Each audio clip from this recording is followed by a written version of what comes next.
విద్యాప్రవేశ కృత్యాలు జూలై 15వ తారీఖు అనగా సోమవారం 26వ రోజు.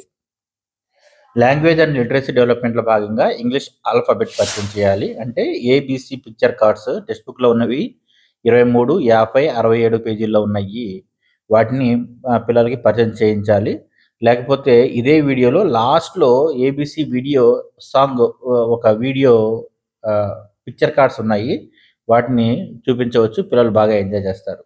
కాగ్నిటివ్ డెవలప్మెంట్లో వృత్తాల్లో పిల్లలు నడిపిస్తూ మ్యూజిక్ ఆగినప్పుడు టీచర్కు ఎదురుగా ఉన్న విద్యార్థి తన ముందు వెనుక మధ్య ఎవరున్నారో వారి పేరు చెప్పనాలి. వస్తువులను, పండ్లను, బొమ్మలను పేర్చుతూ ముందు వెనుక మధ్యలో ఉన్నదాన్ని చెప్పనాలి. 0 నుంచి 9 అంకెలను ముందు మధ్య వెనుక ఉన్న అంకెలను గుర్తించమని చెప్పాలి.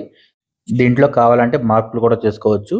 ఫిజికల్ డెవలప్మెంట్లో భాగంగా పేపర్ వాక్. ఒక్కో విద్యార్థికి 2 కాగితం ముక్కలు కానివ్వండి, వేస్ట్ పేపర్స్ కానివ్వండి, చార్ట్స్ వేస్ట్ చార్ట్స్ కానివ్వండి ఇవ్వచ్చు. పిల్లలు వాటిపై నిలబడడానికి వీలుగా ఉండాలి. ముందుగా ఒక కాగితం నేలపై వేసుకుని ప్రారంభ గీత దగ్గర నిలబడాలి. తర్వాత 2వ కాగితాన్ని ముందుకు వేసుకుని ఆ కాగితం పైన నిలబడాలి. ఇప్పుడు ముందు నిలబడిన కాగితాన్ని తీసుకుని తమ ముందు పరుచుకోవాలి. తర్వాత అడుగు దానిపై వేయాలి. ఇలా నడుస్తూ చివరి గీత వరకు వెళ్ళాలి. ఎలా చేయాలో చూడండి. ఈ విధంగా చేయాలన్నమాట. ఈ విధంగా పిల్లలు చాలా ఎవరు స్పీడ్గా చేయగలుగుతున్నారో వాళ్ళలో కాస్త ఫిజికల్ డెవలప్మెంట్ బాగా ఉన్నట్టు లెక్క. ఇక్కడ నేను వేస్ట్ స్టిక్కర్ పేపర్స్ ఉపయోగించడం జరిగింది. పేపర్ని మాత్రం వేస్ట్ చేయకుండా చూడండి. ఈ విధంగా పిల్లల చేత చేయించాలి. చించేస్తారు, అలా చించకుండా చూసుకోండి.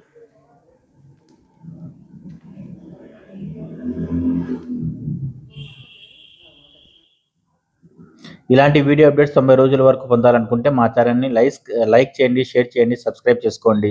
అలాగే బెల్ ఐకాన్ని క్లిక్ చేయండి.